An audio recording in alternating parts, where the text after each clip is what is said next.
So ভাই লোক, ইন্ডিয়ার ভেতর অনেক কম অ্যাক্টর আছে যাদের একটা লয়াল ফ্যান বেস আছে, আর তাদের মধ্যে একজন হচ্ছেন থালাপতি বিজয়। রিভিউটা শুরু করার আগে এটাই বলে দেবো যে তুমি যদি থালাপতি বিজয়ের ডাই হার্ট ফ্যান হয়ে থাকো তাহলে এই মুভিটা মিস করো না, কারণ অলরেডি এটা থালাপতি বিজয়ের সেকেন্ড লাস্ট মুভি। তো তোমার কাছে থিয়েটার যদি রিলিজ হয়ে থাকে, কারণ এই মুভিটার সাথেও লিওর মতো সেম কেস ঘটে গেছে। এই মুভিটাও পিভিআর আইনক্সে রিলিজ হয়নি, শুধুমাত্র সিঙ্গেল স্ক্রিনে রিলিজ হয়েছে।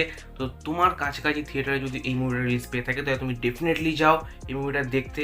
সো এবার যদি গোড মুভিটার কথা বলি, তাহলে গোড মুভির স্টোরিটা কিছুটা লিওর মতোই, কারণ লিওর ভেতরও সেখানে থালাপতি বিজয় একটা ফ্যামিলি ম্যান ছিল, উনিও এখানে এই গোড মুভির ভেতর একটা ফ্যামিলি ম্যান।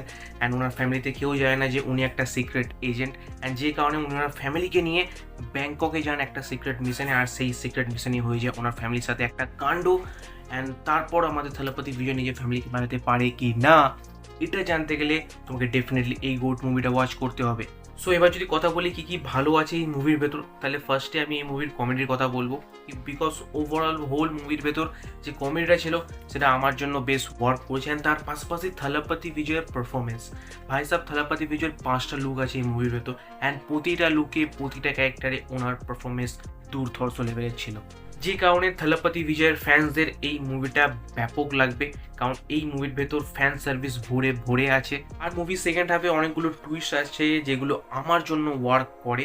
এই মুভির ভেতর আচ্ছা খাসা অ্যাকশন আছে যেটা দেখতেও বেশ মজা লাগে, বাট অ্যাকশন দেখার পর যে স্যাটিসফ্যাকশনটা আমরা ফিল করতে চাই সেটা এই মুভির ভেতর মিসিং ছিল। অ্যান্ড এইবারই কথা বলবো এই মুভির নেগেটিভ পয়েন্টস নিয়ে। এই মুভির ভেতর এত ফাস্ট অ্যাকশন আছে যে তুমি চোখের পলক অবধি ফেলতে পারবে না, নিমেষেই অ্যাকশন শেষ হয়ে যায়। আর সেই অ্যাকশনের পাশে যে ক্যামেরা ওয়ার্ক সেটা খুবই বাজে ছিল, মানে অ্যাকশন হচ্ছে আর ক্যামেরা এরকম এরকম এরকম হচ্ছে, মানে এতটা খারাপ ক্যামেরা ওয়ার্ক ছিল সেই অ্যাকশনগুলোর পিছনে যে আমি বলে বোঝাতে পারবো না, কারণ ক্যামেরা এক জায়গায় স্টিলভাবে দাঁড়াচ্ছেই না যে তুমি অ্যাকশনটা উপভোগ করবে। আর এই মুভির ভেতর ভালো টুইস্ট থাকলেও আফটারঅল মুভিটা প্রেডিক্টেবল। ইয়েস, এই মুভির ভেতর কোনো এক্সট্রা অর্ডিনারি জিনিস নেই। আর এই মুভির ভেতর 3টে গান আছে যার ভেতর একটা গানও আমার ভালো লাগেনি। তাও মুভির শুরুর দিকে একটা গান আছে যেটা তাও মানা যায় যে হ্যাঁ মুভির স্টোরিটাকে এগিয়ে নিয়ে যাওয়ার জন্য সেই গানটার দরকার, যে কারণে গানটা ঠিকঠাক লেগেছে আমার। বাট সেকেন্ড হাফে দুটো গান আছে যে দুটো গান মেকার্সরা চাইলেই রিমুভ করে দিতে পারতো, কারণ সেই গান দুটো আফটারঅল মুভির ফ্লোটাকে পুরোপুরি নষ্ট করে দেয়। আর ওই দুটো গানের জন্য মুভিটার লেন্থ তো বেড়ে যাচ্ছে, যেখানে ফার্স্ট হাফ কখন শেষ হয়ে যাবে তুমি টেরও পাবে না, বাট সেকেন্ড হাফে মুভিটা স্ট্রেচ ফিল হচ্ছে। আর যেহেতু 3 ঘন্টার মুভি, তাই যে 3 ঘন্টা টাইমটা সেটা তুমি ফিল করতে পারবে এই মুভিটা দেখার সময়। বাকি এই মুভিটা থালাপতি বিজয়ের ফ্যান্সদের সেলিব্রেট করার মতো মুভি।